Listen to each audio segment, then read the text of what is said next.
Good afternoon. My name is Mariette DiChrisitina, and I'm the Dean of the Boston University College of Communication. I'm also a COM alum myself and the parent of a recent BU grad. I'm really happy to welcome you to today's COMTalks event called Amplifying Voices in Developing Countries in Reporting. This event is co-sponsored and organized by the COM Diversity, Equity, and Inclusion Committee, as well as the Boston University Alumni Association. It's being recorded and will be made available later on COM's website and on its YouTube channel. Far too often, international coverage fails to feature local expert sources from the countries where the reporting occurs.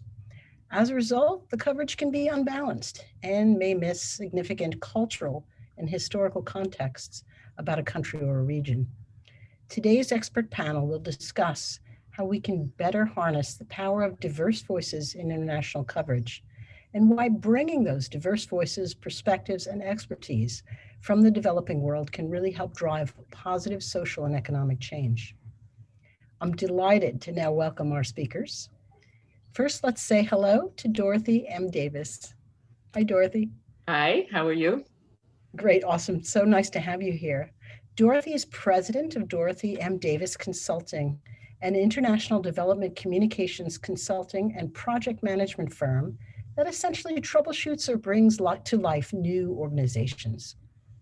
Born in Liberia to US Foreign Service parents and raised in Tunisia, Nigeria, Switzerland, and the USA, Dorothy graduated from what was then the BU School of Public Communication in 1976 and the Columbia University Graduate School of Journalism in 1977. Her work marries the skills and experiences of her diplomatic and multicultural upbringing with her wide communications toolbox to generate global narratives, solutions, and images for heads of state and governments, as well as celebrities, for causes like the Sirleaf Market Women's Fund, and for institutions like Fortune magazine, the Africa America Institute, and the United Nations. This work has enabled her to carve a unique career path, which borrows from each part of her life as needed, and she thrives at the nexus of the private, public, and nonprofit sectors. She's inherited this unique approach to the application of communication skills through osmosis from her father, Griff Davis, who is a pioneer photojournalist and diplomat who worked at the nexus of the US Civil Rights Movement and the independence movement of Africa. She brings his legacy to life as president of Griffith J. Davis Photographers and Archives. It's so great again to have you here, Dorothy. Thank you. Now let's welcome Shanta Bryant Gyan, who currently serves as the Senior Communications and Engagement Lead for the U.S. Agency for International Development's Private Sector Engagement Hub. In that position, she supports the Hub's strategic communications and outreach to internal and external audiences, including messaging, digital storytelling, and social media. For 15 years, she was president of SBG Communications, a global communications consultancy with offices in the Washington, D.C. and New York City areas. As Vice President of Communications for the Initiative for Global Development, known as IGD, a network of US and African business leaders who are committed to sustainable development, she directed and managed all aspects of the communications office. She previously led communications efforts for leading international organizations such as the Africa America Institute and Worldwide Orphans Foundation to bolster communications and media outreach efforts to increase coverage and to help shape the media's reporting on the developing world. She has a bachelor's degree in journalism from here at COM and a master's degree in international service from the American University. I'm so glad you could be with us today, Shanta. Glad to be here. Now I'm excited to introduce you to Mark Walton. Over his 35-year career, Mark has been an entrepreneur, has held senior leadership positions at various media companies, and has consulted with public and private sector entities engaged in Africa, the Caribbean, and their diaspora. Mark is currently president of sales and marketing for One Caribbean Television. He helped launch the Africa Channel. He managed websites dedicated to African news and travel, and he's distributed more than 50 TV shows and films, including New York Undercover and Daughters of the Dust. Mark began his career at CBS Television News and Marketing. He always enjoys teaching media management courses part-time at the new school as well. Mark earned his BS in journalism from COM and received the Distinguished Alumni Award in 2013. I'm really grateful personally that he currently sits on the COM Dean's Advisory Board, where he's supportive and insightful presence for me and the rest of the college. Mark holds a master's from the Yale School of Management as well. Welcome to you, Mark. Thank you, and thanks for being here, and happy to serve. Awesome. Now I'd like to introduce you to our moderator, and then I'll pass the mic over to her to take the conversation forward. Professor Ann Donahue here at COM has devoted much of her journalism career to international journalism, trying to bridge the gap between us and them by finding universal themes that unite us all. Prior to teaching at BU, Ann worked for a variety of public radio programs and for ABC News in Washington and the CBS affiliate in Boston. She's managed staff reporters and stringers in every corner of the globe and reported from China, Egypt, Indonesia, and Japan. In 2013, with a Gates Foundation grant, she brought 8 student journalists from BU to Western Kenya to collaborate with Kenyan student journalists reporting on the impact of foreign aid. From 2017 to 2020, she served here as COM's inaugural Associate Dean for Diversity, Equity, and Inclusion, helping to shape the college's strategic priorities, work that I'm glad to say she continues today. She's also a COM alum as well. Welcome and thank you so much, Ann. And now I pass the mic over to you. Thank you very much, Mariette. I appreciate the accolades. I feel very old hearing all of that. So thank you, panelists, for being here and the audience out there in Zoom land. I think we'll just start the question with the obvious. Why do Americans need to know what the rest of the world is up to? Why do we need to hear these voices? And if I can ask a two-headed question, how did you three get into this space? Why do you care about the world understanding, or Americans understanding the world? So I guess I'll start with Shanta, because she's first on my screen. Sure. Well, thank you again for this very important conversation, particularly for our COM students as they're starting to work on their reporting skills. And I'll start first by saying why I think it's important for Americans and others to know about the world, and particularly to hear diverse voices. And I'll just start off by saying, as a communicator, it's important for us to tell the full story.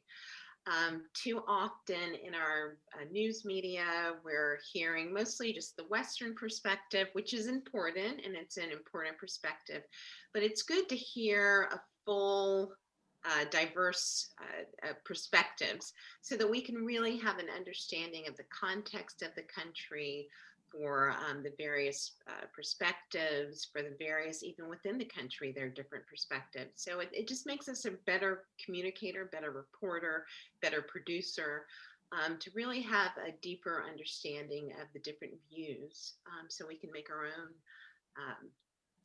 own opinion, have a deeper understanding. So how I got into this field is I actually, after I graduated from COMS in '91, my very first job was as a journalist working in Kenya, where I wrote stories mostly about development. UNDP, United Nations Environmental Program, is based in Nairobi. So my beat was to cover the environment at that time, as well as some of the political issues that were happening in Kenya at that time, but really on international development and the environment. And I just found it was very important in my reporting to make sure that I include the voices of those local organizations that are working on the development issue, to hear also from some of the people in the communities, but also the experts. So it's good that we had that UN voice. It's also good that we had some of the, depending on the country, the governmental voice, but also have the variety of voices that are actually working on the issue to provide a broader perspective, a deeper perspective, and really, as a reporter, a well-balanced perspective. So I found that challenge and wanted to take it up and wanted to bring some of those voices to a broader international space. Mark, you want to pick that up? I think, your business background might be interesting to talk about sort of what the business connections we need to be building with the rest of the world. Well, and actually, even before talking about the business, I think the 800-pound gorilla is the pandemic. I think that the pandemic has really shown us how we need to be connected to the rest of the world because we're all connected, and that we need to understand what's going on in places where events that happen there will affect our lives here. So I think our world has changed. I'm hoping that through all this tragedy, that there's some real positives that come out of the fact that we now are keeping a pulse on what's going on all around the world because we have to. With what I do with One Caribbean TV, I'm very focused on the Caribbean, which is going through a lot. We're sneezing and they're catching pneumonia. 50% of the tourism for the Caribbean region comes from the US, another 15% from Canada. So right now, their economies are suffering. And when you add on top of that the hurricane season will start next month. Volcano now erupting in St. Vincent is affecting the tourism there and in other parts of the region. So for us to be aware of what's going on it's really something that's necessary just to survive. And yes, the business interests and they are really there. We have so many connections around the world. My other experience that I'm really happy to talk about was my experience with Africa and the Africa Channel, and Africa is hot again. Africa is I mean that, of course, you know how I mean that. Africa is the continent that's got all the riches, that's got all the opportunity for growth.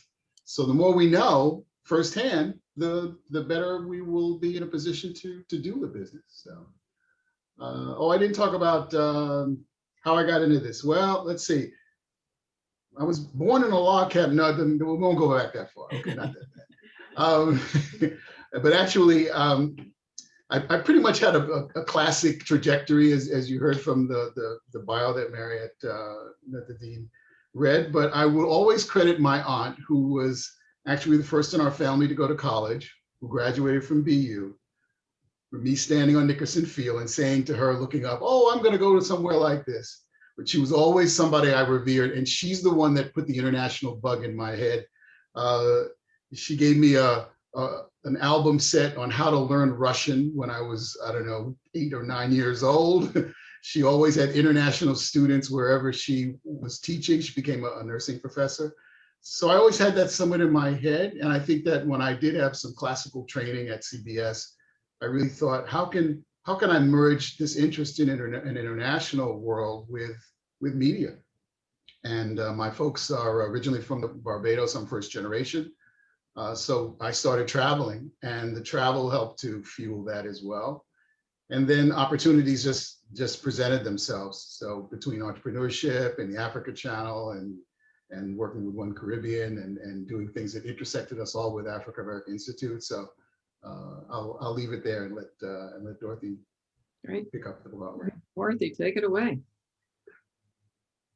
Well, I grew up internationally, so I kind of came into this from an American perspective backwards. Being born in Liberia, I knew nothing about the US, even though as a Foreign Service family, you're representing the US. But as a child, I knew nothing about the US. My first country is Liberia, so everything going forward in my life is compared to the last set of countries that I've been to. When I got to the US, I realized that people didn't understand what I was talking about. And I couldn't help them relate to what I had experienced and what people I know and friends and family and so forth, the way they live, period. So I now, in everything I do, I push the international, I push everything internationally. Whether they like it or don't like it, I bring it forward. And then usually people get to understand it. One thing was when I worked for Fortune magazine, I was the first African-American advertising salesperson. And their concept of international was Europe and Japan. And I completely could not understand why Fortune magazine, this big business magazine, couldn't quite understand the world was bigger than that, or the opportunities were bigger than that. And so the beat that I had, so to speak, or the area of my region was from Philadelphia to DC. And in that region is Embassy Row. Well, they had never heard of Embassy Row before I came around. And they said, "What is Embassy Row?" I said, "How can you not know what Embassy Row is?" Anyway, I convinced them to do a special advertising section on what they call it winning overseas, which was their first overseas development kind of ad section. And then I went and walked all over Embassy Row, trying to get with ambassadors, of course, meeting different ambassadors, trying to get ads. And I knew I had something to sell because Fortune sells image. That's what they sell. And these countries needed image, a better image in the US in order to bring business to their country, American business to their country. So I got such odd ads from Jamaica. Fortune had never had an ad from Jamaica. I had another ad from, I think it was Madagascar. So it opened up their mindset. All of a sudden, the man who was in charge of international ad sales started frequenting Philadelphia to pick my brain. I was too young to know that that's what he was doing. I thought he was just my friend, which he was. But, I now understand there was more going on there. Okay.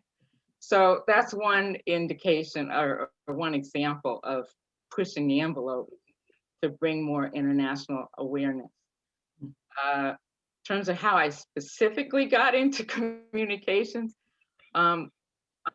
specifically, I honestly did not know what I was when I was at BU. I didn't know what I was going to major in. And I thought I was wasting my parents' money. So I took a semester off. And then finally, after working at Mass General in the radiology department, I was so bored that I said, okay, I can't do this the rest of my life. So I said, okay, what do you need to do? I said, I need to travel. I know one thing about me, I'm going to travel.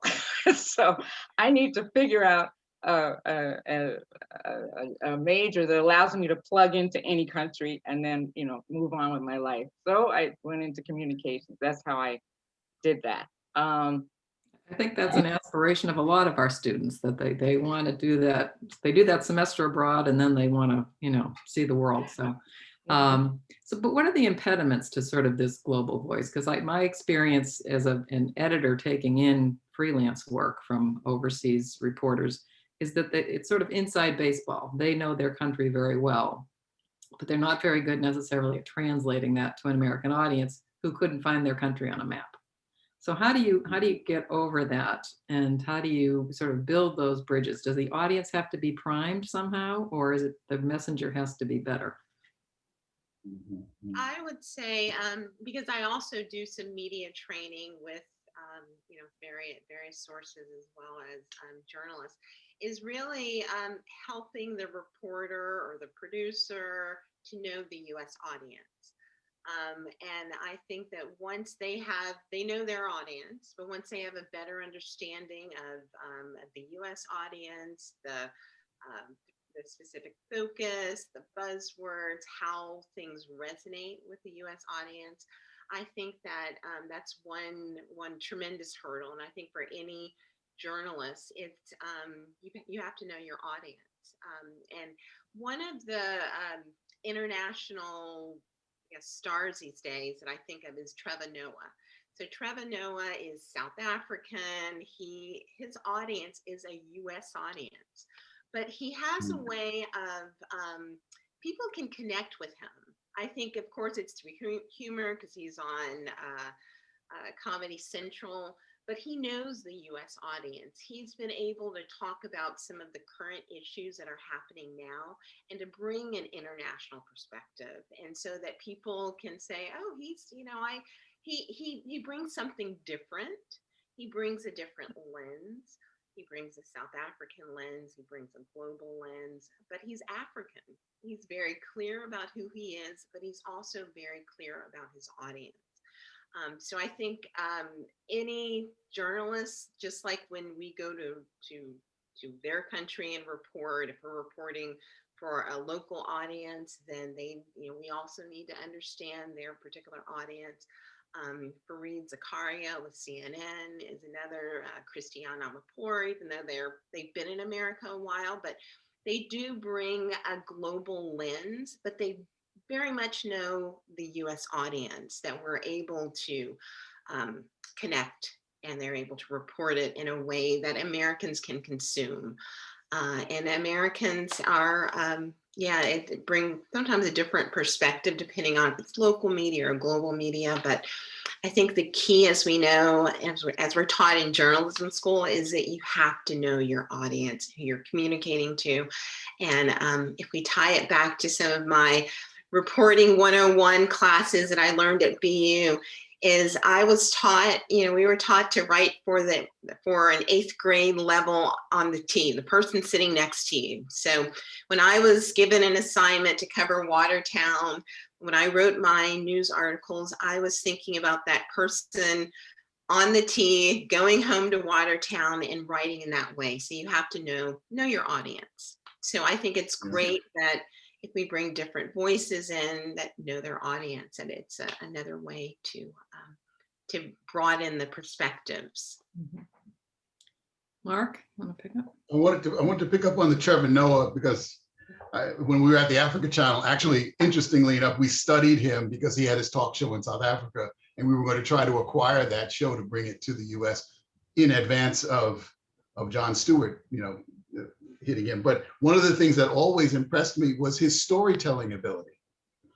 And I think that goes a long way. Stories are universal, stories of struggle, stories of triumph, stories. And he has that ability to tell a South African-based story, but have it relatable to what he's doing, here now in the US. And I think that's one of the things that helps to bridge that gap, is to have a universal story that has the imagery that people can actually connect with here, but also uses the information from there so that we're educated. Probably the best example I can think of is actually working with One Caribbean TV right now, and it's under the heading of collaboration. I think one of the challenges you were mentioning, Anne, is that you get the reporter, you get the insider, they live in the country, they start speaking in jargon, they start speaking in dialect, they start speaking so that the local audience understands, but then here's the American who, as you said, doesn't know where China is on the map, and they have no clue. So I think one of the success principles to follow is in collaborating. We're right now working with a Barbados-based company that has been in the journalism field for a while, but we are helping to co-produce a weekend show that gets stories from the local stations throughout the region. They get packaged, then they get sent to us. We put graphics on and do things of that nature, and then we push that out. So we're sitting somewhat side by side with them. They're the authentic voice, and we're just adding a little bit of technical expertise, if you will, to make sure that the American audience that sees it has the cues that they're used to, but the information is authentic and actually tells the story the way it should be told, which is from that local perspective. So I don't know if that's anything anybody else has thought about or that makes me think of the phrase, dumbing it down. We get with science reporting as well as international reporting. Like, how simple do we have to make it for an American audience? I mean, I hate to insult all Americans, because many people do understand what's going on in the world, but do we need to worry about the whole general audience, or should we just narrow our efforts to sort of a smaller group of elite people that care? Dorothy says, I'm going to say yes. Yes, the general audience needs to hear everything, because we are global citizens, and that is my mantra. We are not only Americans, we are also global citizens. And it turns out that, at least in this era, we are still, quote, the #1 country, if you want to call it, in terms of dominating various things and various aspects. And I'm not saying that from and I'm not saying that we're number one because I'm waving the flag, so to speak. I'm saying that in terms of the economy and so forth. It is very sad that we don't know and don't seem to take into account the need to understand the rest of the world from the time we're kindergartners all the way up. It needs, we can't really come up with the right solutions for ourselves or for the world if we don't understand what goes on and think that everything revolves around the US and US culture. I always said that international students who come to the US have a leg up or two or three on American students because they understand US culture, and obviously they understand their own culture. But US students don't understand anything but US culture and therefore at a disadvantage.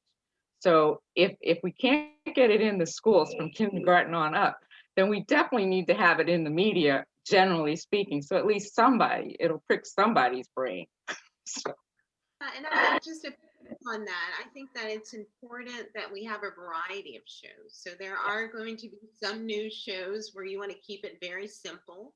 And that will help draw people in. We don't want to speak in too much jargon because folks will turn on. But then you have the shows like I mentioned earlier, Fareed Zakaria, that draws a certain audience, folks that are probably have a little bit of an economics background or understand global business and economics, and a deeper international understanding, and that's his audience. But then there are other news shows, if we're talking about news shows, or even other, I'd love to see more sitcoms to have more global, introduce more global stories. Because we are global citizens, and the more that folks, Americans, since we're talking about that audience, understand that, then the more that when we see people from other countries, that we don't look at them as other or aliens or foreigners, but we see them as our common friend, brother, sister, see that common humanity in others, and not the fear that I think that we are seeing in the news around some of the migrants that are coming to this country. But a reminder of who we are. And if we're not Native American, we're all immigrants to this country. So having that breaking down some of those walls to understand that we are all. Yeah, I think that's the good point about the fear factor. Sort of, we create a culture where it is us and them, and I think a lot of Americans look at the world that way, and that's a really tough nut to crack. I don't have any particular answers, but I think any humor, a sitcom is a much better way probably than a news show to sort of build those good feelings.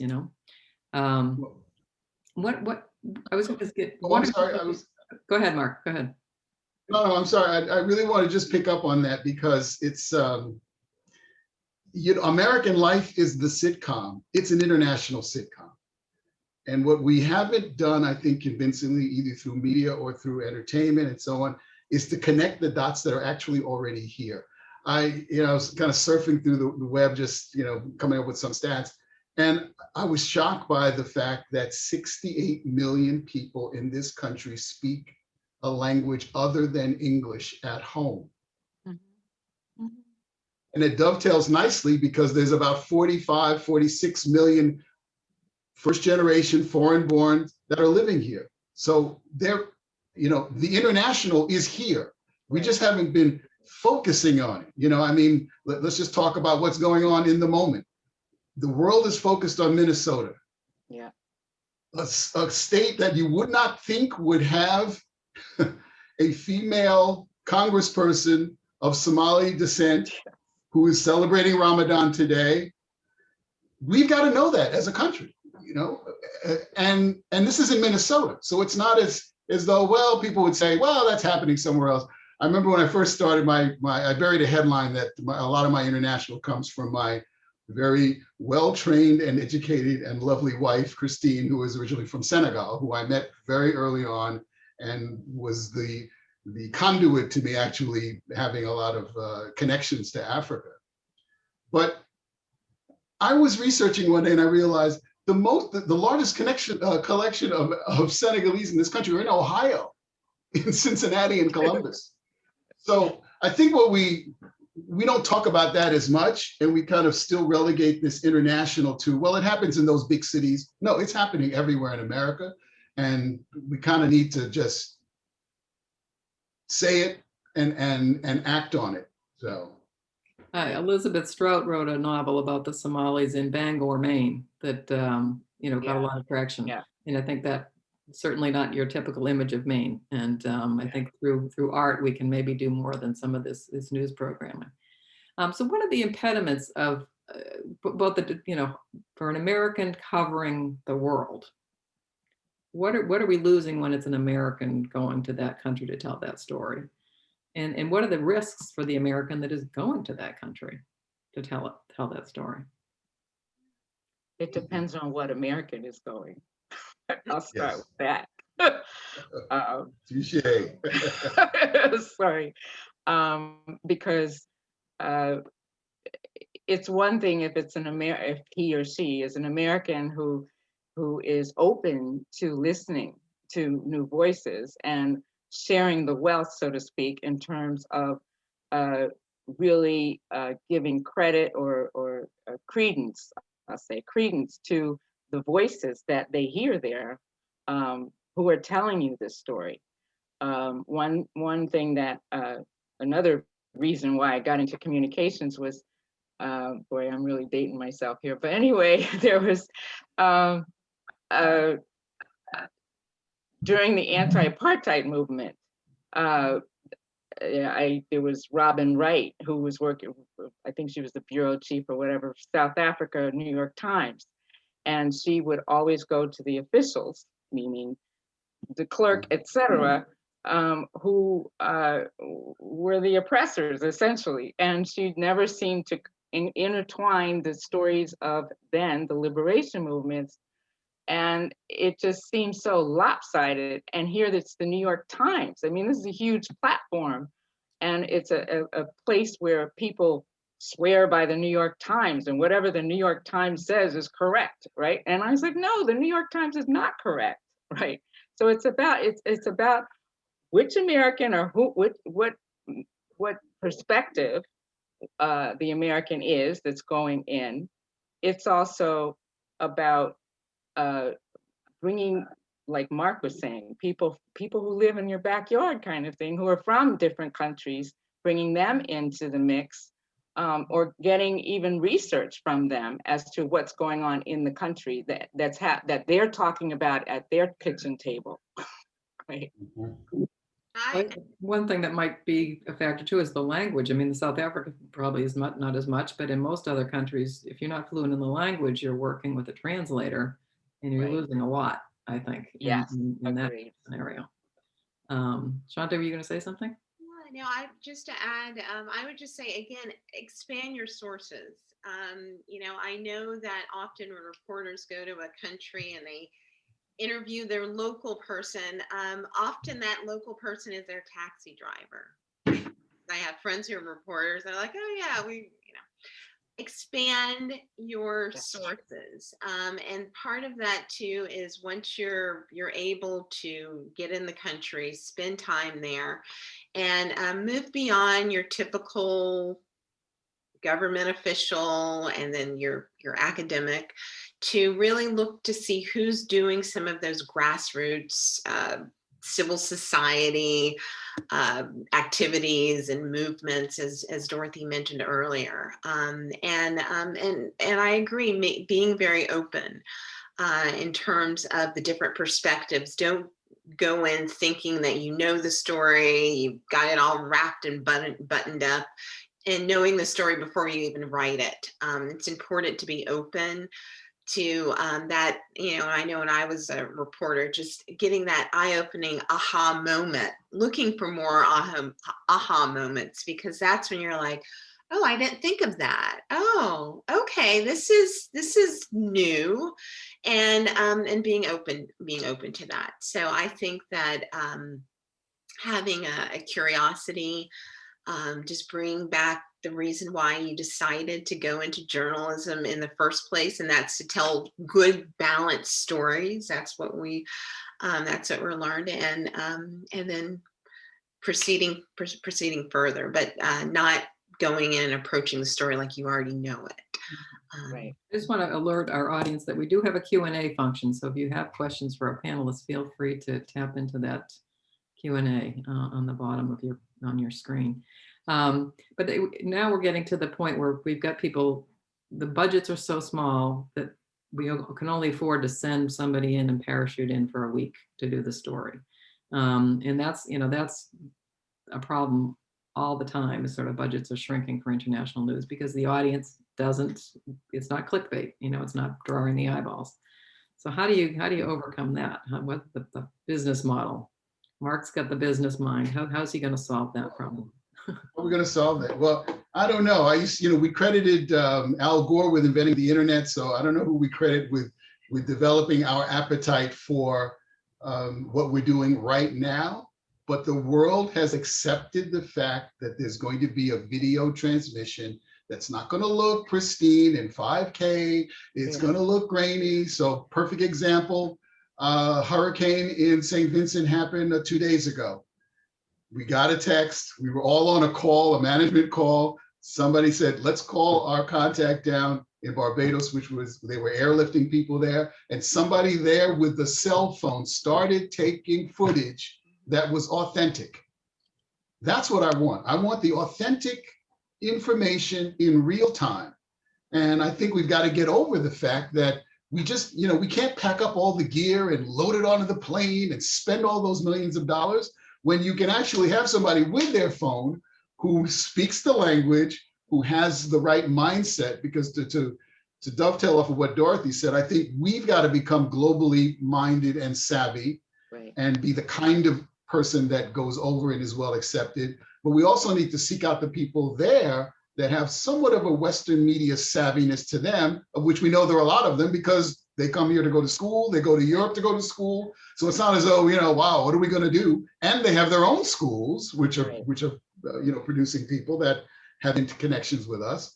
So we've got to come up with that marriage. And I think again, I think it's the tragedy of what we've gone through this last year and a half, but what could come out of that is a really sophisticated business model that utilizes the technology to make sure that we're as connected as we really could be in real time. Absolutely. Training journalists who can write for a U.S. audience. So for your ABCs of the world, training top-notch journalists in country so that they can cover for an American audience or global audience. I think that really is the key. And I absolutely agree about this shift that's happening. It's happening in international development now, where Foreign Service officer had to come home because of COVID, and who were running missions? It was the local staff, the Foreign Service National. And it just having more, what we call, again, this is development speak, capacity building, so that the local teams can run the offices, and headquarters will have to figure it out. But it is a lot more expensive to send foreign journalists over to work for 3 to 5 years, and then they come back, and then the next one goes. But it's all of those sources that trusted sources that you build up. That takes time to cultivate. When the new foreign correspondent comes in, they have to start over. It's a trust building. Having local reporters, strong reporters, to continue the reporting is essential. And if there's anything that's come out of this, it's that we need to really focus on building up the local capacity so that reporting can be for a global audience. I want to add. Go ahead, Dorothy. I just wanted to add something, that we're focusing on the journalists, but there's a hierarchy. And you got the editors and you got the managing whoever's, and you know, you have the hierarchy. And even if the journalist is great, does an absolutely wonderful story, it gets squashed by the next person up, or it's determined that that's not true because it's not their reality. And so there has to be some kind of vertical teaching. I don't know if teaching is the right word, training at all levels about the importance of international stories, and also in terms of who owns these institutions, and what is their mindset, and is it just on money, or does it have any kind of depth to it other than that? I just think that we talk about the journalists. I mean, I have a friend who used to be, I don't know why I'm picking South Africa these days, but South Africa bureau chief for a news organization. Like, I think it was I won't say that because I don't want to get him in trouble. Anyway, and he would send these stories to DC to DC, maybe it was the Washington Post. Anyway, he would send these stories, and his editor would squash it or shape it the way the editor felt that it should be shaped. And so that to me is disinformation, and that is not democratic in that sense. I can speak to that a little bit as somebody who was on both sides of that at various points in my career. And you know, there's always pressure to, again, it's the dumbing it down. It's like, what can your audience absorb? You know, have they no familiarity with this country whatsoever? How much minutia can you get into? And the reporter in the field is saying, you're just completely dumbing it down and making it useless. And I'm saying, I got to think about my audience. So I can sympathize with both sides on that. The ownership thing is a very interesting question. It's sort of like what their priorities are. And I think that's been an issue for a long time.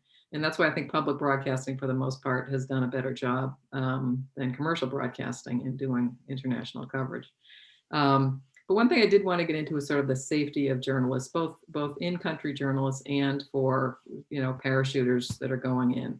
You know, when I was coming up, and when I was in college, my parents moved to Iran, and I was in the middle of a riot in Iran and had guns pointed at me, but nobody shot me and nobody kidnapped me. And then 8 months later, they took the hostages. And that was sort of a watershed moment in sort of, you used to be able to hold a US passport and be safe.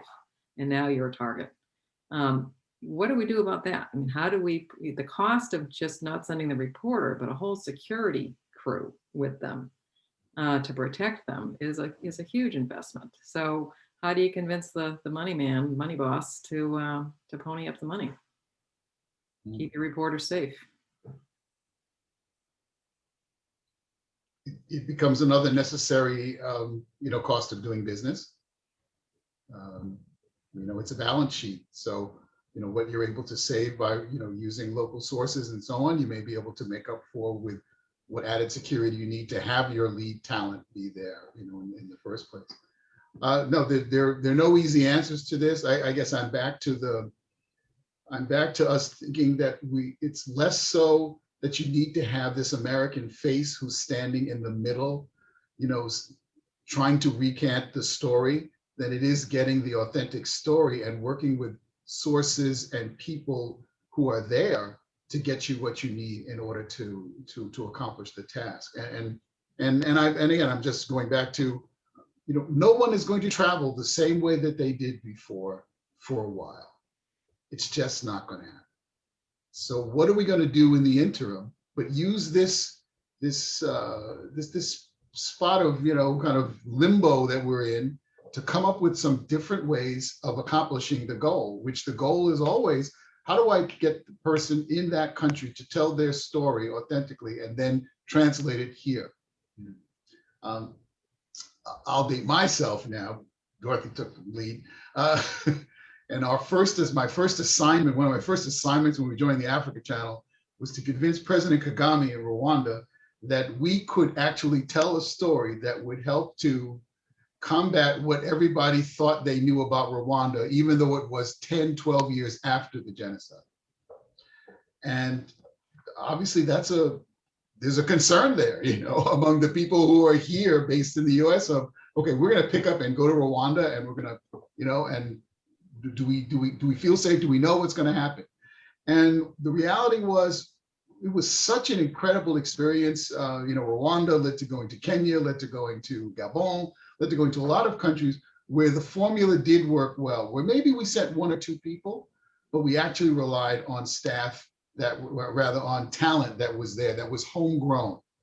Kiswahili speaking people in Kenya are going to do a heck of a better job of helping to maneuver those waters that sometimes get people into trouble who are not from there, than the person who just parachutes in and goes to the 4-star hotel and sits by the pool and thinks that the story is going to come to them. And I think that's where it really does get back to us coming up with a new formula, that we are more in sync with what's happening with the people, and we are working with those people in a more of a partnership, because that's where the business imperative comes. If I partner with a local news organization, I've cut some cost right there and then. Right. I partner with the people that are supplying the services. I've cut those costs. We don't need to think about replicating. We just need to think about accentuating and complementing. Well, Mark and I, sorry. Go ahead, Dorothy. Go ahead, Shanta. Oh, no, I was just going to say that, one of the things that I found, because we listen to a lot of NPR public radio, and after midnight, BBC comes on from midnight to 7 a.m., 6 a.m. Here in Washington. And sometimes we keep it on all night. And sometimes when I listen to some of the BBC programming, I really do think that BBC has gotten it right in comparison to US radio programming, in that they use a lot of local voices. One of the reporters that I love hearing is Kasuja. He is a Ugandan who does a lot of reporting in Africa, and he's vibrant. He brings his full self to the coverage, but he's producing for a global audience. And it's vibrant. He brings music. You can hear the kind of that ambient sound where he's throwing a rock at something or doing farming, and you feel like you're there. And with US, I feel like we are so superstar driven. We've got to have that superstar reporter who's going in and roughing it up and being, I hate to say cowboy, but like a cowboy, and they come back and you get only a full story, but something about BBC, they have different programming. They allow for taking a few more risks than I think some of our US reporting. So if anything out of this COVID situation is, building up that cadre of reporters in country, taking some risk, understanding that it may not be that superstar, but really looking at the storytelling. There's so many interesting and creative ways to tell stories that you don't need that superstar reporter to go in to just drive coverage. If you're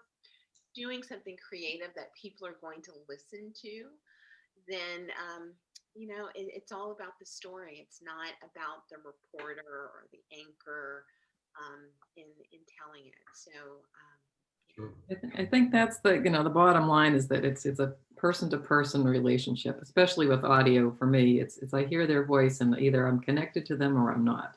And children or people with emotion, you're going to listen to. Somebody who's got music in the background, you're going to listen to them. And if it's a bunch of policy wonks and the prime minister's spokesperson, it's not going to be nearly as exciting tape. So you've really got to go on scene and get the real people telling their stories. So, but it's not always easy to make it happen. But I agree that COVID is the silver lining in all of this. I think we can maybe come up with a lot of creative ways to tell stories without recreating the same problems we've had in the past. When you were saying risk, when you say take risks, give me an example of a risk that you think a journalistic organization should take that they're not doing now. Yeah, that's a great. Just creative storytelling in a sense that, I mentioned Alan Kasuja. He's a, Uganda. He went home and he was talking to farmers, and you could actually, of course, this is radio, you could hear, the plowing and how they have new tractors. I mean, you could just hear it. You felt like you were there. And he was talking about the new farming practices and kind of modernizing agriculture. And I felt like I was there. I just thought it was done very creatively. He had different voices of the farmers, and of course they also had the. I don't think there were any government people actually in this call. They had someone who was working I guess a cooperative, who kind of led this cooperative, and they had the farmers, and they just had different voices, and it was just very creatively done. You could hear a lot of what was happening around you, and I just felt like I was there. And I'm not seeing a lot of that in U.S. reporting. Especially on the commercial side. NPR, yes, I love that. I love all of the various programs, but on some of our commercial, I'm just not hearing a lot of creativity. It's pretty much feels like a talk show in a lot of ways, and maybe that's easier to do. Certainly cheaper cheaper, yes. And it's also, it's a question of how many clicks does that international story get versus how many a local story gets. And that's what's really frustrating. There's so many wonderful stories out there, but it's all about the clickbait, and that's what's driving it. So it's very frustrating. So who else besides the BBC is doing it right? Who else can we look to for solutions or people that are creative on this? I'll just jump in quickly and just say, especially in the U.S., I really enjoy listening to some of the immigrant radio, U.S. immigrant radio stations. When I lived in New Jersey area, there was a very vibrant Caribbean station I was listening to, Haitian, station, African. So I think, the work that Mark is doing, and with the Caribbean radio, television, I'm just seeing a lot of creative reporting and different packages of storytelling in some of our immigrant community radio program. I'll put a plug in for a group that I'm involved in. It's called Feet in Two Worlds, and we train immigrant journalists to tell the story of their community to an American audience. And they've done a lot of really good work recently in Arizona. And we've got some grant money to sort of build out their pilot program there. So there are specks of hope out there. I think we can get excited about. Anything that you've seen on the horizon, Dorothy, that you think we should emulate or support? I think there should be more. I think people relate to common stories. I mean, common ground, stories that relate to common ground or express common ground. I had the difficult task of trying to raise the image, profile, and funding for the Sirleaf Market Women's Fund.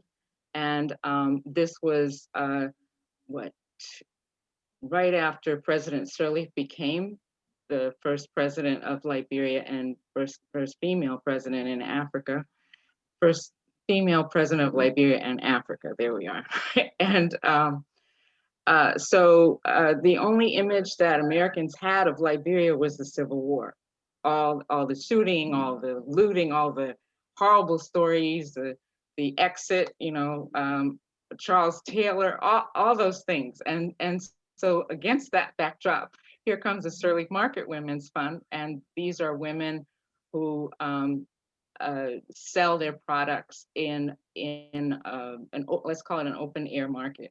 Okay, so how do you explain that life and that lifestyle to a New Yorker, right? Which is where they were coming to. And so, first of all, I said we should name the organization after President Sirleaf, because that's the only positive name that Americans know. So let's just start with that. And then the second piece was, how do I get Americans to relate to these women who have been violated in all kinds of various ways throughout the war, and are illiterate, but have an amazing story to tell. So here they are, we bring them together. We brought two, thanks to, then it was UNIFEM, now UN Women. Thanks to them, they brought two market women to New York for our fundraiser. Luckily, President Sirleaf could make time to come. So really people coming, the audience was really coming to see President Sirleaf. I mean, let's just be honest. and so, but they came and the story was about the market women. So there was this moment on stage where the two market women are talking about all the trials and tribulations they went through during the war, what their daily life is to just get food on the table, the fact that they're now heads of households, that because the men have died and the boys are dead, and all kinds of things. And there's President Sirleaf sitting in the middle talking about being the granddaughter of a market woman. So that adds another level of credence to the story and to the New Yorkers, right? So here I am. I think that the New York people who came, they came worrying about in their minds, oh, how am I going to pay the mortgage today? How am I going to, get my kid to I don't know, to buy a bicycle? Those kind of issues, right? And then they sit down and they hear these amazing stories of how these women have survived at really basic levels. And all of a sudden they gained admiration for the women, and they gained hope, and all of a sudden they felt empowered.